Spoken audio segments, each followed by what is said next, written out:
एक राज्य में एक बहुत ही अच्छे राजा रहा करते थे।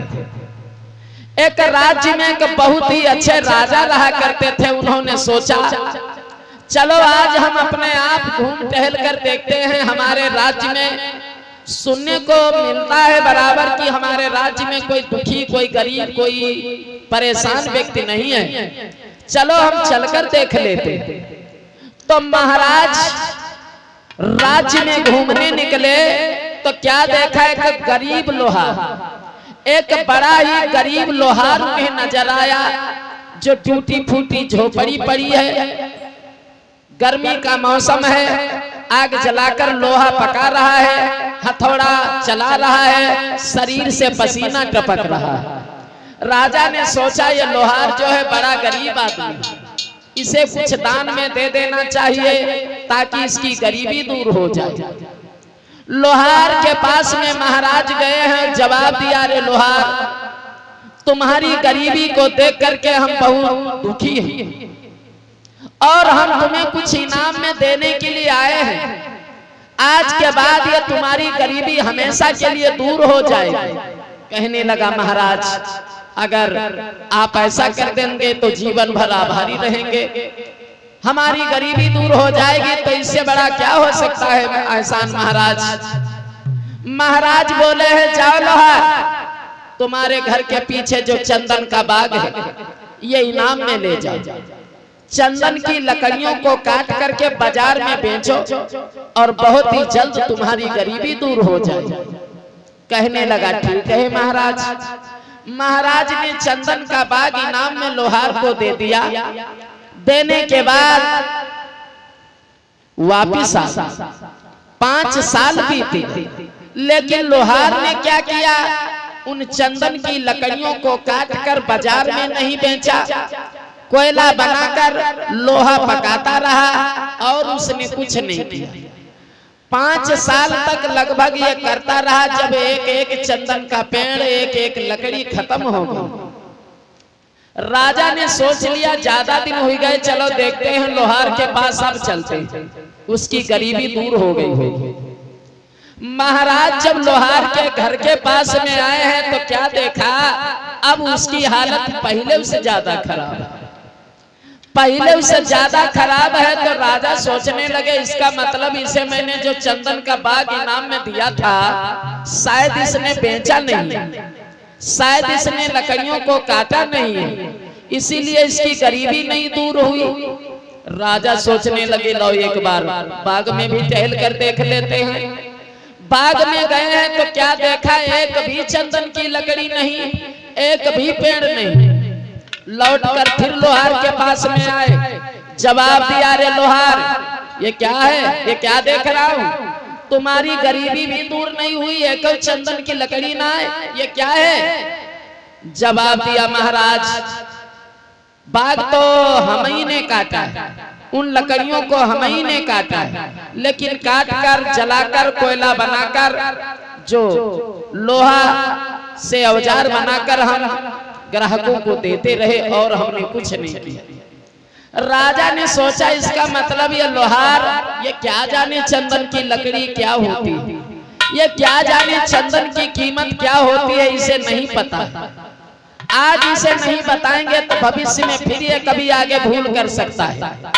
इससे पहले महाराज ने उसे बताना चाहा चंदन की लकड़ी की कीमत। कहा है लोहार ऐसा करो, कोई बात नहीं, जब बताओ तुम्हारे घर में कोई चंदन की लकड़ी और पड़ी है।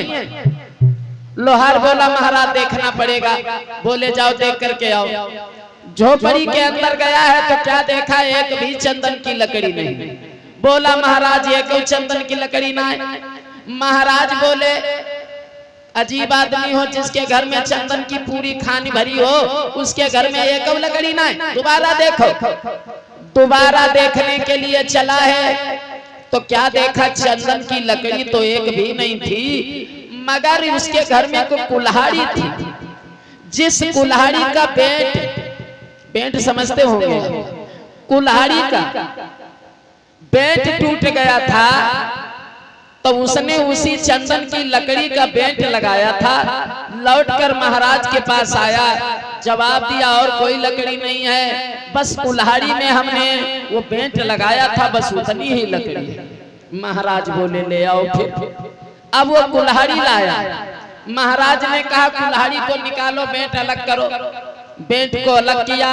महाराज बोले हम यहीं बैठे और ऐसा करो, जब कुल्हाड़ी से जो बेंट निकाला है इसे ले जाकर के बाजार में बेचकर हमारे पास जल्दी से आओ। अब वो चंदन की लकड़ी जब बाजार में लोहार बेचने ले गया तो चंदन की लकड़ी के बदले में उसे काफी पैसा मिला। काफी पैसा मिला तो लौट कर आया, जवाब दिया महाराज उतनी लकड़ी से इतना पैसा मिला है।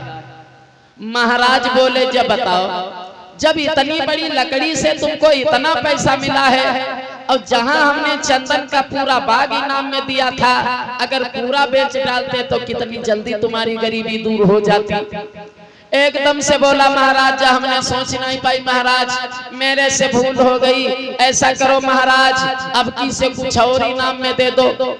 महाराज बोले देखो ये उपहार बार बार नहीं मिलते, देने वाले ने दिया लेकिन लेने वाले ने नहीं ले पाया तो देने वाले का कोई दोष नहीं है।